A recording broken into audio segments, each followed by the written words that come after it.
कि हम बंदूक वाला मुखिया नहीं है, कलम वाला मुखिया है।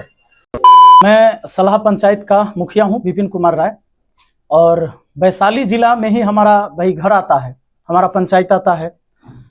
तो हम अपनी समस्या लेकर आए थे डीएम साहब के पास, जो डीएम साहब है यशपाल मीणा। तो इनका जो रवैया है ये अच्छा नहीं था, और जब हम अपनी समस्या लेकर आए थे पंचायत का, चूंकि पंचायत सरकार भवन बनना था, वहां पर अतिक्रमण किए हुए कुछ लोग हैं जमीन को, जिसको सीओ के द्वारा और बीडीओ के द्वारा और एसडीओ के द्वारा खाली भी करवाया गया। और खाली करवाने के बाद एक बड़े नेताजी का फोन आता है उनके पास, क्योंकि डीएम साहब खुद हमको बोले अरे तुम्हारे नेता का फोन आता है। हालांकि उस नेताजी को मैंने मैसेज भी किया था, कई वीडियो में नाम भी लिया था मैंने। तो उसके बाद वो फिर से क्या कहते हैं कि ऑर्डर दे देते हैं कि भाई रहने दो। अब दोबारा लोग वहां पर जाके फिर गाड़ देते हैं तिरपाल। पंचायत सरकार भवन का निर्माण का जो कार्य था वो बाधित हो गया, रुक गया। इसी के लिए मैं एक आवेदन लेकर डीएम साहब के पास आया था कि सर वो एक कार्य हो रहा था मेरे पंचायत में, वो क्यों रुक गया।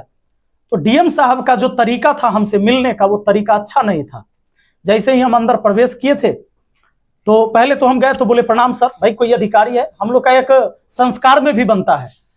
तो उन्होंने कुछ बोला नहीं। हाँ कौन हो तुम, उनका शब्द पहला निकलता है, कौन हो तुम।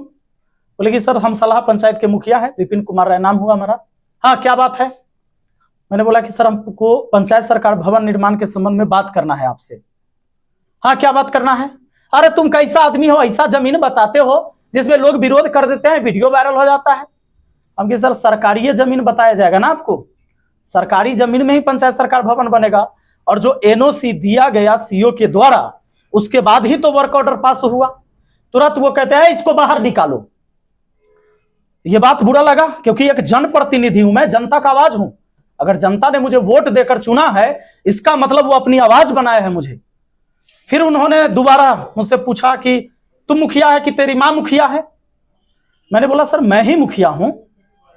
तो फिर उसके बाद भी उन्होंने कई सारे शब्द कहे कि तुम नया नया अभी मुखिया बने हो। उन्होंने पूरे बात करते टाइम में 3 बार बोला कि अरे इसको बाहर निकालो। लेकिन मैं सैल्यूट करता हूं उन जवानों को जिन्होंने मुझे, किसी ने जबरदस्ती बाहर नहीं निकाला। और उसके बाद हम उनको बोले कि कम से कम मेरा आवेदन तो ले लीजिए सर, हम लिख के लाए हैं, पढ़ लीजिएगा। कहे कि नहीं लेंगे। उनके काहे नहीं लीजिएगा, तो नहीं लेंगे।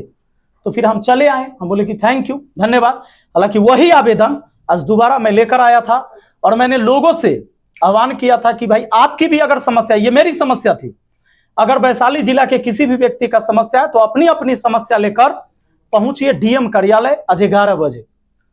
हजारों लोग आए यहां पर।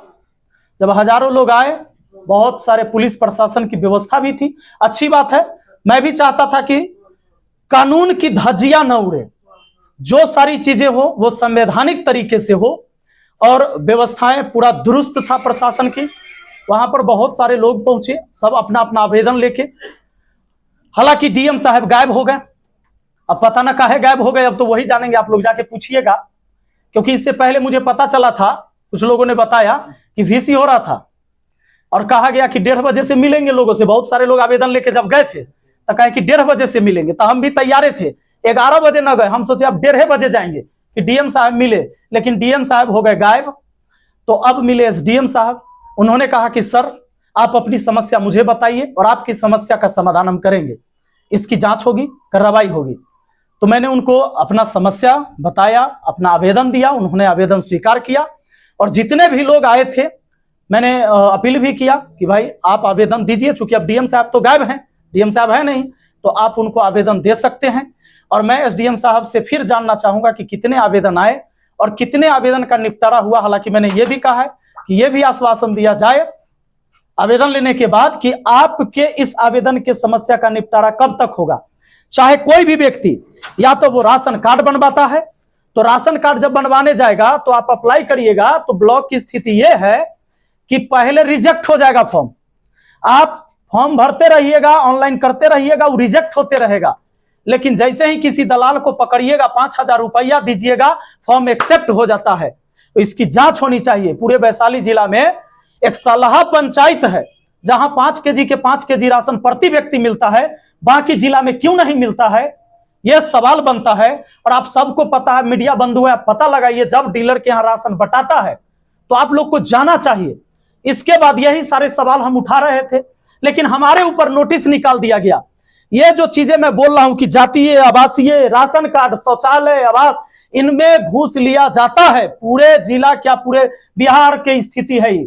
लेकिन ये बात बोलने पर मेरे ऊपर एक नोटिस निकाल दिया गया है कि आप जो बोलते हो वो झूठी झूठी खबर है। तो भाई भले ही आप मेरे ऊपर फरमान जारी कर दीजिए, ये आपके हाथ में है, लेकिन देखने वाला ऊपर विधाता भी है, उससे तो कम से कम डरिए। इस संसार में सर्वे सर्वा ना आप है ना हम है, हर किसी को एक दिन जाना है। मैंने एक दिन प्रेस कॉन्फ्रेंस किया था शमशान घाट से, क्योंकि वो अंतिम सत्य है, लोग वहीं पर पहुंचते हैं अंतिम में। तो किसी को यह गुमान न रहे, चाहे वो मुखिया हो, विधायक हो, मंत्री हो, संतरी हो, अरे मिलना तो उसी मिट्टी में सबको है। राजा हो या रंक, सभी का अंत एक सा हो। फिर किस बात का गुमान और किस पद का गुमान। लेकिन अगर आप पढ़ लिख कर आए हैं तो आप अपने समाज की उन्नति के लिए आए हैं, इसलिए इस पर कार्य करना चाहिए। और देखते हैं अगर कोई समस्या होती है तो फिर हम डीएम कार्यालय आएंगे, और कोई भी व्यक्ति का समस्या होगा तो मैं एक नंबर भी जारी करूंगा कि डीएम कार्यालय में, हालांकि अब आश्वासन दिया गया एसडीएम साहब के द्वारा कि कोई भी व्यक्ति कभी भी आएगा तो उनकी बातों को सुना जाएगा, आवेदन लिया जाएगा। और यह भी कहा गया है, हमने यह भी कहा था कि जब भी कोई आए तो आप पहले उसको बैठाइएगा और तब पूछिएगा कि क्यों आना पड़े, क्यों आना पड़ा है आपको। तो बताइए, झूठा झूठा आरोप लगा देगा तो हम लीगल तरीका से न जाएंगे। हम तो पहले कह दिए कि हम बंदूक वाला मुखिया नहीं है, कलम वाला मुखिया है, और संविधान की ताकत है हमको आपको। ये जो सारी स्वतंत्रता बोलने की, ये संविधान के वजह से। अगर ये संविधान नहीं होता तो कोई भी एससी एसटी गरीब का बच्चा आज डीएम नहीं होता और एसडीएम नहीं बनता। ये संविधान की ताकत है, और उसी ताकत के वजह से आज किसी को सैलरी मिलती है।